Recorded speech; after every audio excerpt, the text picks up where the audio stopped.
Hi hello வணக்கம் மக்களே. So நம்மக்கிட்ட ஒரு இவி லோடு வண்டி வந்திருக்குது. இதில் ப்ராப்ளம் என்னென்னு பார்த்தீங்கன்னா ஒயரிங் ப்ராப்ளம்.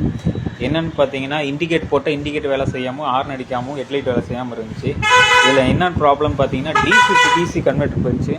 ஸோ நம்மக்கிட்ட ஸ்டாக் இருக்குது. ஒரு புது கன்வெர்ட்டரை நம்ம போட்டு ரெடி பண்ணிட்டோம். அது இல்லாமல் சுவிட்சு போனாலும் நம்ம ஆல்ட்ரேஸ் பண்ணி ஒரு சுவிட்ச் வச்சுருக்கோம், இண்டிகேட் சுவிட்சு. ஒரு ரேடியல் வாங்கி போட்டாச்சு, இல்லையா நம்ம உண்டே செட்டை தான் மாற்றுறோம். ஸோ நம்ம ஒரு ஆல்ட்ரேஷன், சின்ன ஒரு ஆல்ட்ரேஷன் இது போட்டு நம்ம ரெடி பண்ணிட்டோம். ஹார்ன் அடித்தோம். இது இண்டிகேட்டர்.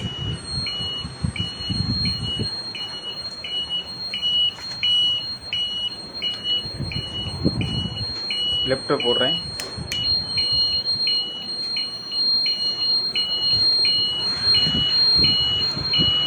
இப்போ ஹெட்லைட்டும் போட்டாச்சு. இப்போ ஹெட்லைட் வேலை செய்யும்.